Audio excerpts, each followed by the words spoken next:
منبر پہ بیٹھنے والا یہ نہیں کہہ سکتا کہ میں اللہ کے لیے کہہ رہا ہوں۔ میں تمہارے بارے میں قسم کھا سکتا ہوں کہ تم سب اللہ کو راضی کرنے کے لیے آئے بیٹھے ہو، میں اپنے بارے میں نہیں کہہ سکتا کہ میں اللہ کے لیے تم سے بات کر رہا ہوں۔ میں موت پہ مجھے پتہ چلے گا کہ یہ مردود تھا یا مقبول ہے، یہ شہرت کا افسانہ تھا یا دین کی محنت تھی، یہ موت پہ پتہ چلے گا، اس سے پہلے مجھے کچھ پتہ نہیں۔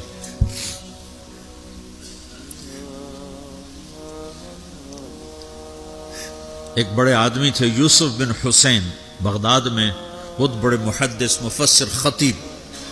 جب ان کا انتقال ہونے لگا بڑی شہرت پائی تو انہوں نے کہا یا اللہ، ایک میرے پاس خیانت ہے، ایک میرے پاس دیانت ہے، تیرے ساتھ میں نے ہمیشہ خیانت کی، تیرے بندوں کے ساتھ ہمیشہ امانت سے کام لیا، تیری بات کو صحیح پہنچایا، غلط نہیں پہنچایا یا اللہ، لیکن تیرے ساتھ میرا معاملہ غلط رہا، میں تیرے سے بددیانتی کرتا رہا،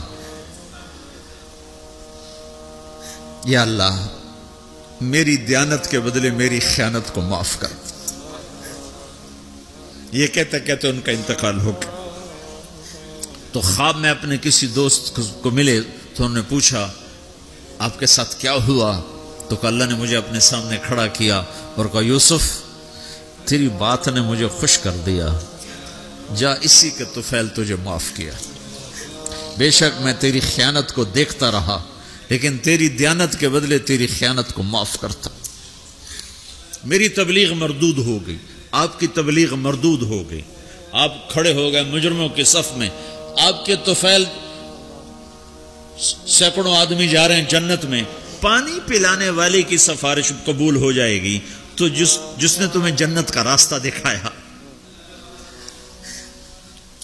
اس کو بھی تو کچھ حق ہوگا کہ نہیں ہوگا؟ تو بھائیو تم بڑی دور رہتے ہو، تبلیغ کے کام کو کام بنا کے کرو۔